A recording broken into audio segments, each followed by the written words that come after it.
I never expected to be the one everyone forgot. At 30, I'm the responsible one, the family's invisible backbone, yet somehow, the invisible woman carrying the weight of their legacy. Running a startup focused on sustainable urban solutions should make me proud, a trailblazer in our old money world. But instead, I'm the one quietly paying the bills they conveniently overlook, the one who arranges family events only to have my efforts waved away like they're nothing. The last family reunion still stings. Me, throwing $5,000 onto the table for the venue, watching as my mother, Chase Mitchell, stole the spotlight with her dramatic lament about how hard life is for her. No thank you, no acknowledgement, just her performance, while I faded into the background. Chase has this way of commanding attention, like she's the center of the universe, playing the victim so convincingly no one dares to question her. It's exhausting. I can feel the subtle dismissal in the way my ideas are brushed off, my dreams minimized. They don't see me as a daughter with a future, just a tool to keep the family's polished image intact. But here's the thing. There's a secret power I hold. Invisible, but potent. My intimate knowledge of the family's financial skeleton. I know where the cracks are, the debts they hide, and the favors they owe me.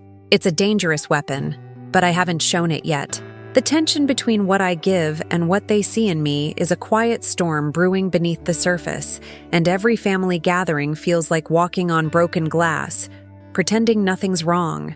Growing up with Chase as my mother was like living in a house with two faces. I remember being 16, full of teenage hope, when she asked me to cover Mark's tuition fees because, as she put it, he's the future. I had saved my own money from part-time jobs, clutching those hard-earned dollars like a lifeline, but I handed over $3,000 without hesitation. I thought it was my duty, my contribution to the family. Meanwhile, Mark, my younger brother, got new gadgets, designer clothes, and endless praise for the smallest achievements. Chase's favoritism wasn't subtle. It was a glaring spotlight on him and a shadow on me. I brought home straight A's and accomplishments that should have mattered, but they were dismissed or overshadowed by Mark's every minor success. I learned early on that my worth was measured by how much I sacrificed, not what I achieved. Chase was a master of guilt. Whenever I questioned the imbalance, she would twist it into my failure, her voice dripping with disappointment that cut deeper than any outright insult. "You don't understand family loyalty like Mark does," she'd say, making me feel like a selfish outsider.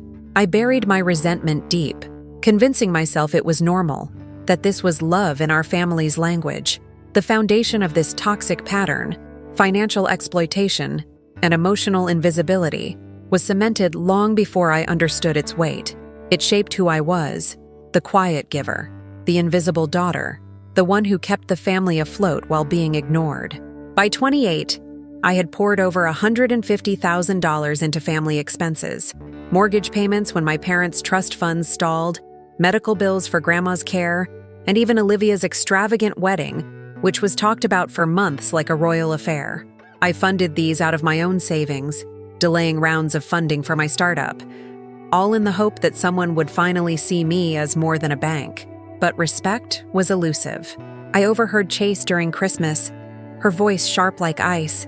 "Emily's startup is just a frivolous dream. Olivia's choice is practical, dependable."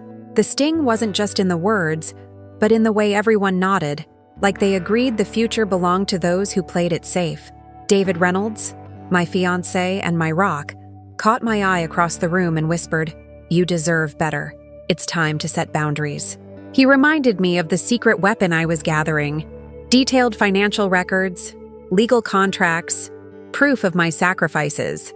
But Mark stayed distant, his loyalty to Chase blinding him to the injustice, and Olivia, oblivious, echoed their dismissive attitudes, deepening the divide.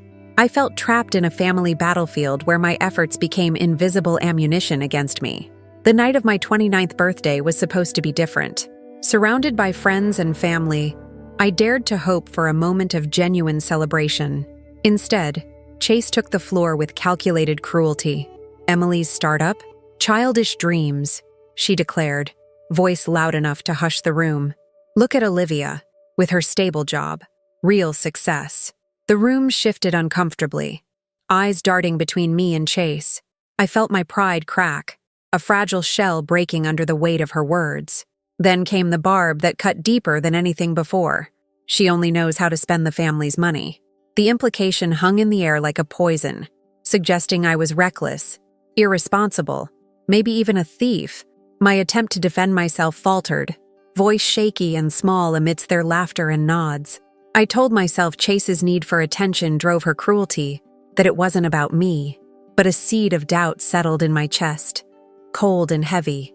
David's hand found mine under the table, a silent anchor in the storm, a small but fierce reminder that I wasn't alone.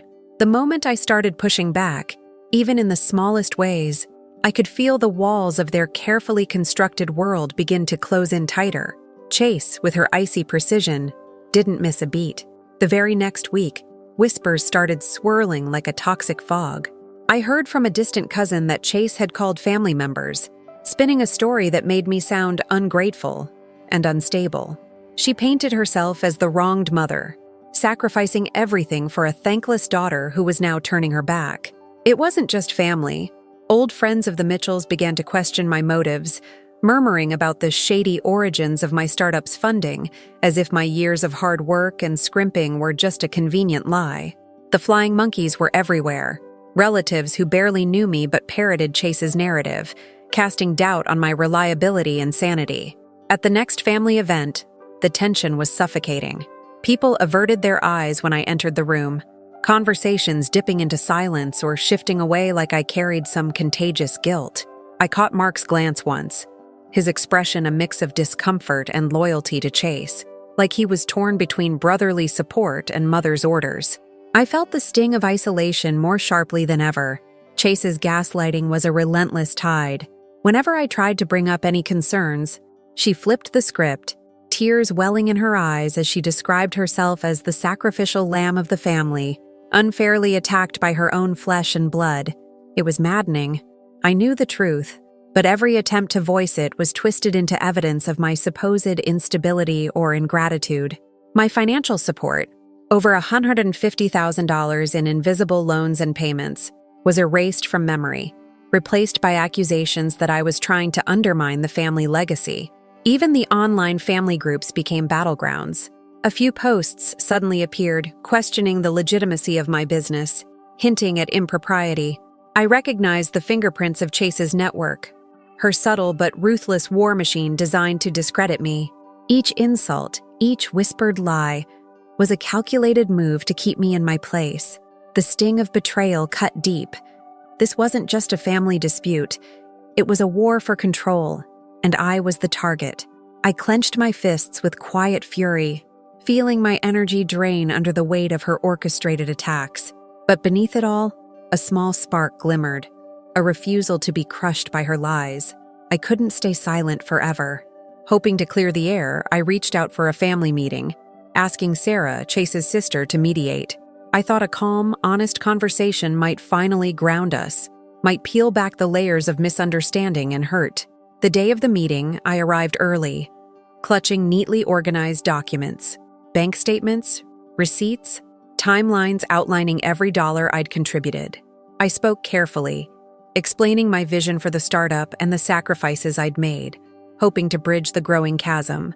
For a moment, I thought Sarah might understand, her face softening with empathy, but that feeling evaporated as Chase entered, her eyes immediately honing in on me with calculated hurt. Chase played the role of the wounded mother flawlessly. Her voice trembled with feigned sorrow as she recounted decades of sacrifices for her children, painting herself as the family's martyr. Sarah's sympathy leaned toward her, the mediator's neutrality skewing under Chase's manipulations. The conversation twisted quickly, veering away from facts toward my supposed lack of gratitude and failure to respect our traditions. I tried to redirect, to bring the focus back to fairness and transparency, but every word was met with veiled accusations or cold dismissal. Mark chimed in with tired cynicism, echoing Chase's sentiments, his loyalty blinding him to my reality. By the time the meeting ended, I felt hollow, misunderstood, judged, and utterly alone. My attempt at peace had only deepened the divide, feeding the narrative that I was the problem, the troublemaker. The next family gathering was supposed to be a celebration, Olivia's baby shower. I hoped, foolishly, that amidst the joy, there might be a moment of respite, but the event was a battleground, and Chase wielded it like a weapon. From the moment I arrived, it was clear the focus was on Olivia, the golden child, the favored one. The decorations, the speeches, the laughter all revolved around her, as if I were a ghost in the room. When I nervously stepped forward to offer a toast, to new beginnings, to family, I was cut down mid-sentence. Chase's voice boomed over mine, commanding attention with a dramatic recounting of her sacrifices for generations to come. The room fell silent, all eyes fixed on her. She didn't just overshadow me, she attacked, accusing me of trying to rewrite our legacy and betraying the family's values. Her words were sharp knives, aimed at my reputation and my startup's credibility. The sting was doubled by the presence of family friends and business contacts, people whose opinions mattered deeply to me. I felt the room's energy shift, the undercurrents of doubt and judgment swirling like a storm. The humiliation was public, deliberate, and devastating. I could barely meet anyone's gaze, the weight of her accusations settling like lead in my chest. David squeezed my hand under the table, his eyes full of pain and anger, but even his support couldn't erase the damage done in front of so many witnesses. Months passed in a haze of silent suffering, until one night, I sat down and wrote Chase a letter, the last desperate attempt at reconciliation. I poured out my heart, detailing the emotional pain I carried, the financial sacrifices I'd made for our family's survival. I asked for respect, for honesty, for a chance to renegotiate the tangled web of family finances that had become a source of endless conflict. I proposed therapy, a neutral space where we might heal. When I sent the letter, I held on to a fragile hope that maybe, just maybe, she'd see me not as an adversary, but as her daughter. But Chase's response was a cold silence. Weeks passed with no word, no acknowledgement. Then came a phone call, sharp, dismissive. She accused me of attacking the family, of trying to tear apart the legacy she'd built. Her voice was hard, void of the warmth I once knew. She demanded praise, loyalty, and obedience, things I could no longer give. The line was crossed. In that moment, I realized there was no reconciliation while she held the reins so tightly. The mother I had hoped for was gone, replaced by a matriarch who saw me only as a threat to her control. The pain was raw, but beneath it, a fierce clarity took root. If healing wasn't possible, I would have to fight for my own future, on my own terms. The silence that followed Mark's words was heavier than any accusation. Drama, he had said, like it was some childish affliction I couldn't outgrow. Selfishness, those labels wrapped around me like chains, tightening with every passing second. Mark, my own brother, chosen by Chase to be her mouthpiece, stood there with that smug look, completely blind to the years I'd poured myself into keeping this family afloat. It was like watching a slow-motion train wreck, my heart breaking while no one tried to stop it. The house that should have sheltered me felt cold and alien. Even David's normally steady optimism flickered as I noticed the subtle shifts in our business contacts. Emails went unanswered, calls postponed indefinitely. Rumors, sly, vicious whispers, slithered through the investor circles like poison. I caught myself staring at my phone, scrolling through the flood of venomous social media comments and private messages. Friends I'd counted on distanced themselves, hesitant to be caught in the crossfire of our family's chaos. The crushing weight of isolation was suffocating. I tried to reason with myself, to find some solid ground beneath the swirling storm of doubt, but every thought circled back to the same haunting question. Was I wrong to dream? Was there any place for me here, in this family that drained me dry and spat me out? I remembered the late nights I'd sacrificed sleep to meet startup deadlines, the moments I'd swallowed my pride to cover bills no one else would acknowledge, all while wearing a smile that masked the exhaustion. The thought of giving up flitted through my mind. Not just the startup, but the family itself. To walk away, to sever ties and finally breathe. It was terrifying, yet oddly tempting. But with that thought came a sting sharper than any wound. If I gave up now, would I be admitting defeat? Would I be letting Chase win?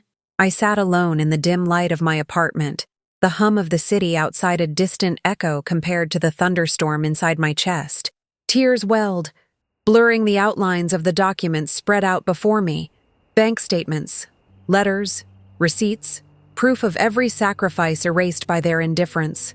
I could almost hear Chase's voice twisting my efforts into betrayal, Mark's cold dismissal echoing in the hollow spaces where family should have stood. David's hand on my shoulder was the only solid thing anchoring me to reality. "You're not alone," he whispered, but even his unwavering support felt fragile against the tidal wave of rejection. I realized then just how deep this isolation ran, not just in the family, but in my very soul. I was drowning in a sea of doubt, my dreams slipping like sand through trembling fingers, and I had no idea how to fight back. I started piecing together the puzzle of our tangled family finances with a cold precision I hadn't dared summon before. The more I dug, the more I saw just how deeply everyone depended on me, even if they never acknowledged it. Chase's grip on the family fortune was more fragile than I'd ever imagined. Despite her grand speeches about legacy and tradition, she was barely holding the reins. The house was crumbling under layers of financial mismanagement, with debts hidden in the shadows where no one else dared look. Olivia's life, gilded and perfect in Chase's eyes, was held together by favors and approval that came at the cost of her own autonomy. Mark, my brother, was less secure than I'd thought, his complacency a mask over mounting financial insecurities he never voiced. With David's help, I brought in a forensic accountant, a meticulous woman who worked quietly but with devastating thoroughness. She confirmed my suspicions: thousands of dollars siphoned off for unaccounted expenses, accounting tricks to mask the growing debts, and worst of all, months of family money drained into accounts no one except Chase knew about. The numbers weren't just stains on a ledger. They were threads leading to the heart of Chase's control, and I held the needle. Suddenly, my exhaustive tracking of every payment I had made, loans disguised as gifts, emergency bailouts for the family trust, even the extravagant costs of Olivia's wedding, became my secret arsenal. Chase had underestimated the power of invisibility. I wasn't just the overlooked daughter. I was the keeper of the truth hidden in plain sight. The documents, spreadsheets, and financial statements I had carefully archived were no longer burdens. They were weapons. The realization burned cold and fierce inside me. For the first time, I understood that I wasn't just a victim of their neglect and manipulation. I was the one holding the map to their vulnerabilities, the key to their unraveling. I could almost feel the weight of it settle in my bones, the quiet power of knowledge, the kind that cuts deeper than any spoken word. This was no longer about pleading for respect or recognition. It was about reclaiming what was rightfully mine, about exposing the rot beneath the polished surface Chase so desperately maintained. And it all began with this map of their weaknesses that they had so foolishly left within my reach. My fingers traced the lines of numbers and names, each entry a story of betrayal and dependence. The family's perfect facade was cracking, and I was ready to pry it wide open. Despite the swelling storm of rage and hurt within me, I forced myself to wear the mask of calm at every family gathering, laughing at the right moments, nodding politely when Olivia's accomplishments were praised, and swallowing the bitter taste of Chase's barbed compliments disguised as concern. Behind closed doors, David and I worked tirelessly, digitizing files, backing up every bank statement, encrypting documents, and changing passwords on the shared family accounts. Every move was deliberate, calculated to tighten my grip without alerting them prematurely. I consulted with lawyers, learning the intricacies of shareholder rights and family trust laws, preparing for a confrontation that would be as public as it was explosive. I envisioned the scene carefully, a family meeting where every word, every accusation would be backed by irrefutable evidence. I arranged for David to be there, phone recording discreetly in hand, ready to capture any falsehoods or outbursts. The thought of witnesses and media presence was both terrifying and exhilarating. It promised accountability in a world where I had been silenced for so long. But above all, I guarded my emotions fiercely, refusing to let them see the tempest beneath my composed exterior. This was no longer the girl who cowered under Chase's shadow. This was a woman reclaiming her dignity with quiet resolve. At night, when the house was silent and the city lights flickered through my window, I reviewed every detail again. The weight of what I was about to do settled over me like a slow-burning fire. It wasn't just revenge, it was survival, justice, and a declaration that I would no longer be invisible or exploited. The facade I maintained during those tense dinners was a fragile shield, but beneath it, my resolve hardened. I was ready to unravel the threads of deception one by one, to expose the rot at the core of our family's lies. The noose I slowly tightened around Chase's control was invisible for now, but soon it would be impossible to ignore. Late into one restless night, as I traced the flow of money through the accounts, my heart stopped. There it was, a trail far more personal and damning than anything I'd uncovered before.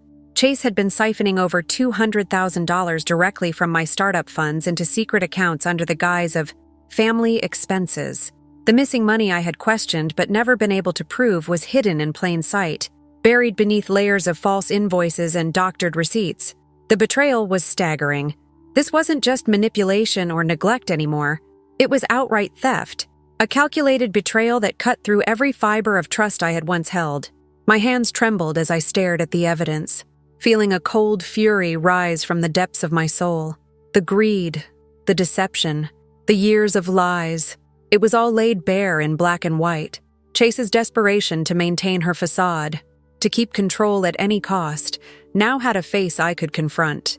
The depth of her betrayal was a shock, but it also ignited a fierce clarity within me. This wasn't just about reclaiming respect anymore. This was about exposing the truth before she could bury it any deeper. The discovery accelerated everything. There was no turning back. I was armed with irrefutable proof, and with it, the power to dismantle the empire of lies Chase had built on my back. The air in the room seemed to thicken with the weight of this revelation. I felt the sharp sting of tears, but they weren't tears of defeat anymore. They were the fire before the storm. This secret was my weapon. I folded the documents carefully, clutching them close as if they were armor. The time for silence was over. My resolve hardened like steel. I would confront her with every piece of evidence, every stolen dollar, and every hidden lie. This was the turning point, the moment where the scales finally tipped in my favor, and the truth could no longer be silenced. The very next morning, I moved swiftly. I revoked Chase's access to all family bank accounts, changing passwords and notifying the institutions under the guise of routine security upgrades. The shock in her voice when she called me was unmistakable, but I stayed calm, masking the satisfaction simmering beneath my measured tone. I informed the board of directors of the financial irregularities I had uncovered, sending them detailed reports and demanding an immediate audit. Funding allocations for Chase's favored family projects were suspended, frozen until the investigation was complete. I filed formal complaints with the family lawyers, setting the wheels of legal consequences turning without exposing my hand publicly just yet. At the next family event, I watched Chase closely. The usual sharpness in her eyes was tinged with confusion and subtle panic. She noticed the sudden tightening of financial support, the whispered conversations behind closed doors, the cautious glances from longtime family allies, but she couldn't trace the source. The first cracks of her influence appeared in small, almost imperceptible ways. A hesitant nod from a board member, a delayed approval for a project, a strained smile at a dinner table where power once flowed freely from her fingertips. Mark's complacency wavered, though he still shielded her with feigned ignorance, and Olivia's golden glow dimmed as she sensed the shifting tides. No one yet connected these changes to me. To the outside world, I was still the dutiful daughter, the supportive sister, the quiet presence at every gathering. But beneath the surface, the ground was shifting irrevocably. Chase's cash flow was tightening, her control loosening. The family was beginning to feel the consequences of her misdeeds, even if they didn't fully understand the source. I stood at the edge of this new battlefield, calm but ready. The first moves had been made, and the game had changed forever. Chase might still hold the title of matriarch, but the power she wielded was no longer unchallenged. I was no longer invisible. I was the force rewriting the rules. The room buzzed with the low hum of polite chatter as I entered Olivia's baby shower, the grand tent festooned with pastel ribbons and fragrant blooms masking the tension that hung under the surface.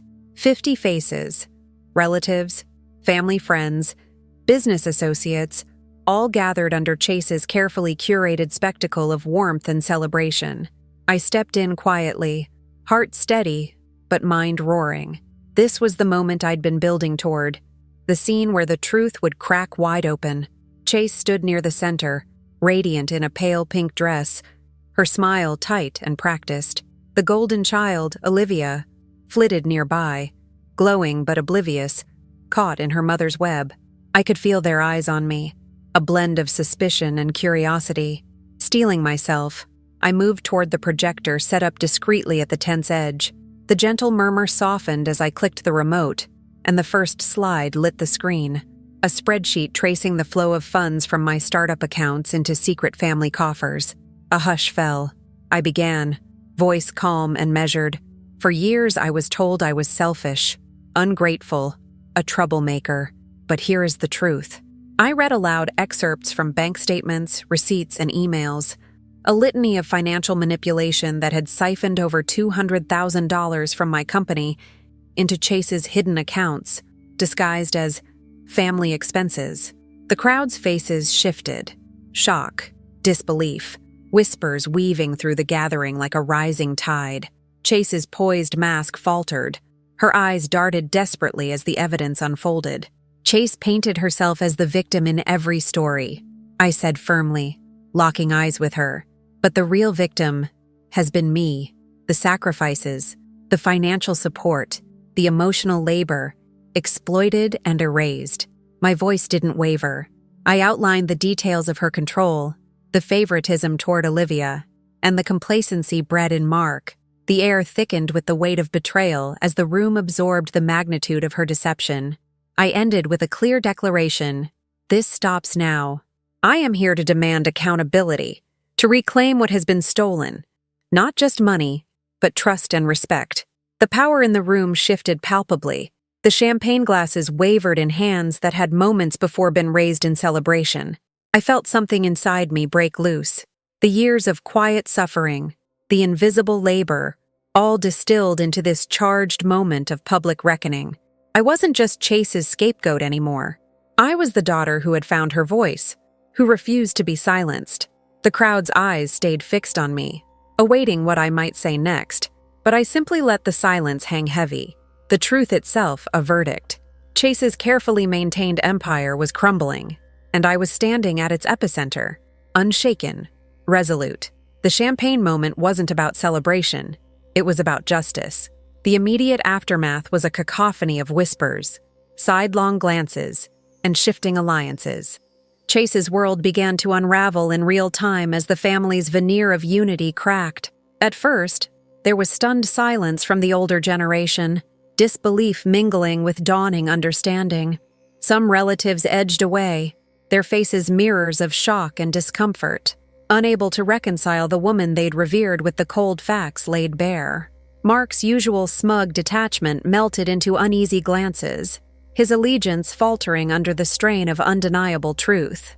Olivia's radiant smile faded to a pale mask, her place in the family hierarchy suddenly uncertain.